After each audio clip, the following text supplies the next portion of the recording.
Analysis on causes and prevention of criminality among women. Firstly, the history of mankind reveals that women has been the foundation stone of a family in particular and general. Especially in India, women is seen as a preserver of social norms, traditions, customs, morality and family cohesiveness. Female criminality in India is at rise along with increase in crime against women. Female crime is a main indicator to measure a community's moral standards. Growth of population and urbanization trends have influenced much the level of disorganization among females today.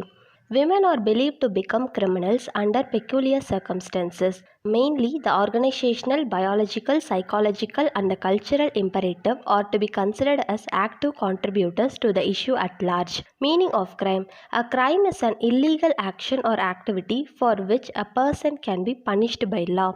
The phrase female crime, by definition, refers to the crimes committed by women. It corresponds mainly with the male crime and is a crime classification which is made from a gender perspective. The main purpose of this classification is to explore the causes of female crime and make positive prevention. And there is no clear and specific definition regarding crime committed by female. Next, female criminality and its theoretical perspectives. To understand the cause of female criminality in present era, the major theories of feminist criminology has been propounded from time to time. Firstly, biological theory. The contribution of Lombroso is considered as the fundamental of scientific study on female crime. Lombroso and Ferraro, authors of The Female Offender, defined the female criminal as masculine, unnatural, forceful, jealous, filled with revenge, unfeminine, and deficient of maternal emotion. Lombroso described the female offender as biologically dysfunctional. Also, he characterized female offenders as masculine and normal women as feminine.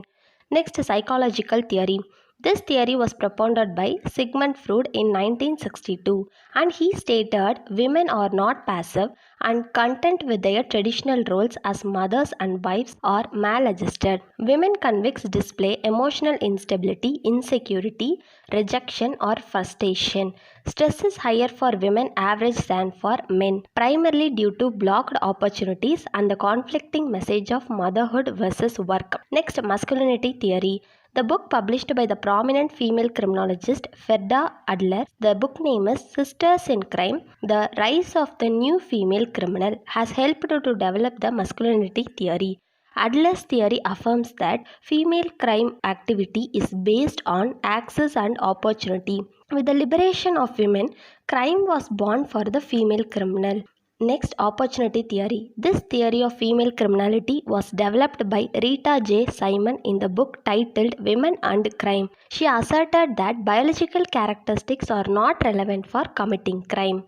The opportunity theory predicts that increasing opportunities of women reduce the rates of violent female offending. Next is marginalization theory. The marginalization theory is strongly related to other two theoretical trends. These two are Marxist theory and feminist theory. According to Smith in 1980 in his article Women, Crime and Deviance, in capitalist social structure, female commit crime as a result of their socialization process. At last, chivalry or paternalism theory. This theory was propounded by Thomas and Pollock. The chivalry theory argues that historically there have been lower rates of female criminality because of the more lenient treatment of female offenders by criminal justice personnel. According to chivalry theory, females are more prone to violating the law, but according to the economic standard, they are treated as less destructive in nature. Thus, female offences got less importance than male ones in the criminal justice system. Next, I am going to speak about the causes of female crime. First cause is the personal causes. A lot of female offenders are illiterate or semi-literate. They don't have social knowledge and experience, and their survival skills are poor. They lack analytical skills in dealing with problems, and they are not sensible to deal with the things.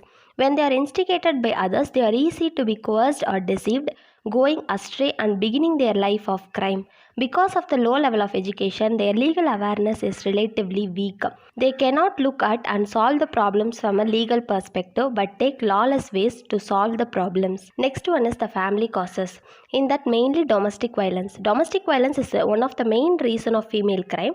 Survey shows that 70% of women offenders have suffered domestic violence for a long time before they commit a crime. This unrestricted domestic violence turned to be intensified and the wife turned towards the extreme revenge.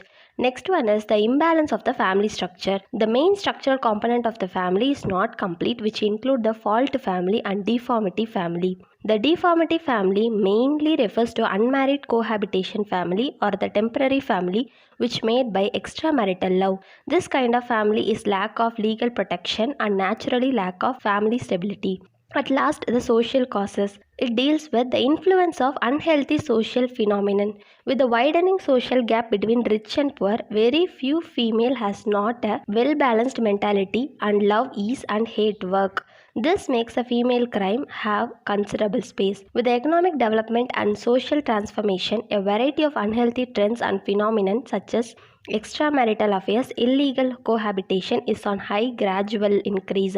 By the erosion of these unwealthy ways and customs, a part of the female cannot maintain the correct values and world outlook when they are in the face of the temptation of money.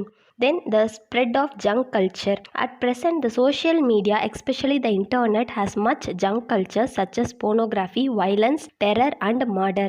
These junk cultures have a profound impact on part of female with a dependent psychology. Due to the low educational level and the poor cognitive ability of things, they are vulnerable to being suggested and embark on the road of the degeneration and crime.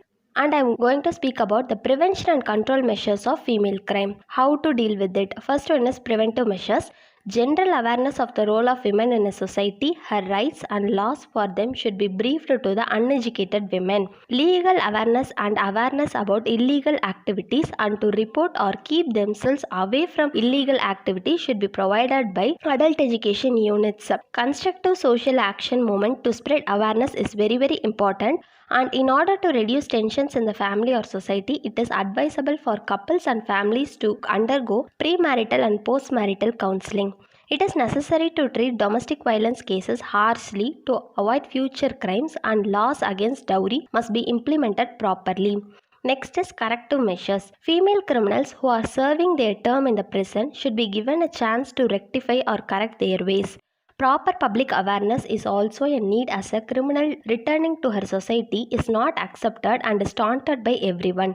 This might result in her ending up committing other harsher crimes. People need to be made aware of the rights of a reformed criminal as they too have the right to continue with their life as before.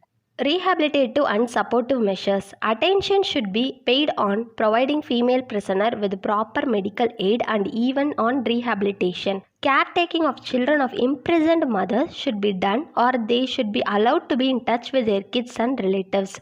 At last, access to legal advice should be provided as most of the women come to prison for no mistake of their own. And I am going to say about judicial decisions, mainly about two cases. One is Renuka Bai vs. State of Maharashtra and other one is R vs. Ahluwalia. First one is Renuka Bai vs. State of Maharashtra.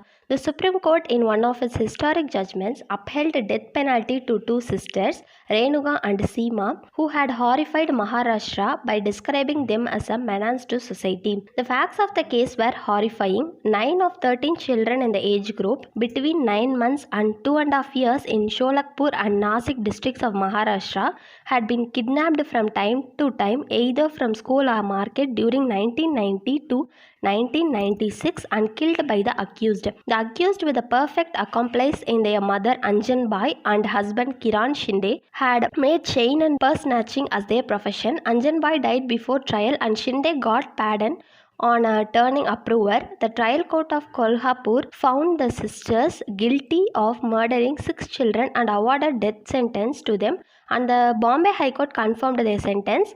The appellants were not committing these crimes under any compulsion, but they took it very casually and killed all the children, least bothering about their lives or agony of their parents. Next one is R vs. Ahluwalia. In this case, Ahluwalia born in 1955 and she is an Indian woman who came to international attention after burning her husband to death, whom she had drenched in petrol while he was sleeping and set alight in 1989. Her retaliation followed 10 years of systematic abuse, but what caused her to flip on that fateful evening was that he had pressed a hot iron against her, the sears of which she still bears. Kiranjit claimed it was in response to 10 years of physical, psychological, and sexual abuse. After initially being convicted of murder and sentenced to life in prison, Ahluwalia's conviction was later overturned on grounds of inadequate counsel and replaced with voluntary manslaughter. Although her submission of provocation failed under R vs. Duffy, the loss of control needed to be sudden, which this was not. She successfully pleaded the partial defense of diminished responsibility under Section 2 Homicide Act 1957 on the grounds that fresh medical evidence, which was not available at her original trial, may indicate diminished mental responsibility. And finally, I conclude that criminality amongst women is a product of varied socio-economic, cultural, and environmental factors resulting out of rapid industrialization, westernization, and urbanization. Generally, crimes committed by women differs from male criminality. The crime committed by women have a more emotional characteristic than those committed by men. Women present the fastest growing criminal population in the present scenario. In the last few years, the rate of female criminality is increasing in our country in an alarming rate, and women are committing new types of crime, and most of their crimes remain hidden because it is very difficult for the law enforcement agency to detect them, as they are adopting new policy for committing crime. Thank you, sir.